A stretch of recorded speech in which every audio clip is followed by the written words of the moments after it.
সুপ্রিয় দর্শক কেমন আছেন? চলে আসলাম এইমাত্র আগামীকাল খুবই গুরুত্বপূর্ণ ঘূর্ণিঝড়, ঝড় বৃষ্টি, শিলাবৃষ্টি, কালবৈশাখী ঝড় এবং আবহাওয়ার খবর নিয়ে।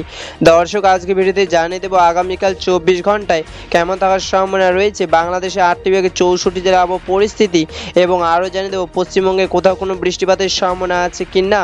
দর্শক আপনি যদি আমাদের চ্যানেল নতুন দর্শক হয়ে থাকেন তাহলে চ্যানেলটিকে সাবস্ক্রাইব করে পাশে থাকা বেল আইকনটি অন করে দিন।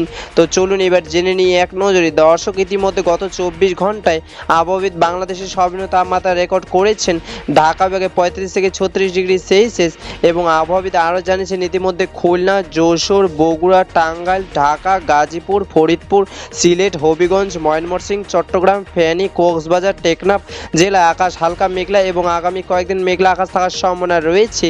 এবং পশ্চিমবঙ্গে আবহাওয়া সর্বনিম্ন তাপমাত্রা রেকর্ড করেছেন কলকাতায় 34 থেকে 35 ডিগ্রি সেলসিয়াস, এবং পশ্চিমবঙ্গে কলকাতা, বীরভূম, বাঁকুড়া, পুরুলিয়া, আসানসোল, হলদিয়া, আরামবাগ, বর্ধমান কয়েকদিন মেঘলা আকাশ থাকার সম্ভাবনা রয়েছে।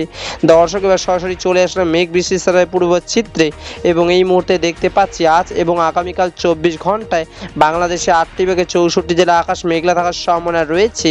আপাতত 24 ঘন্টা বাংলাদেশের রাজশাহী, পাবনা, খুলনা, যশোর, বরিশাল, ঢাকা, ফরিদপুর, ময়মনসিংহ, গাজীপুর, টাঙ্গাইল, সিলেট, চট্টগ্রামে এবং কক্সবাজার, ফেনী হালকা বৃষ্টি পড়ার সম্ভাবনা রয়েছে।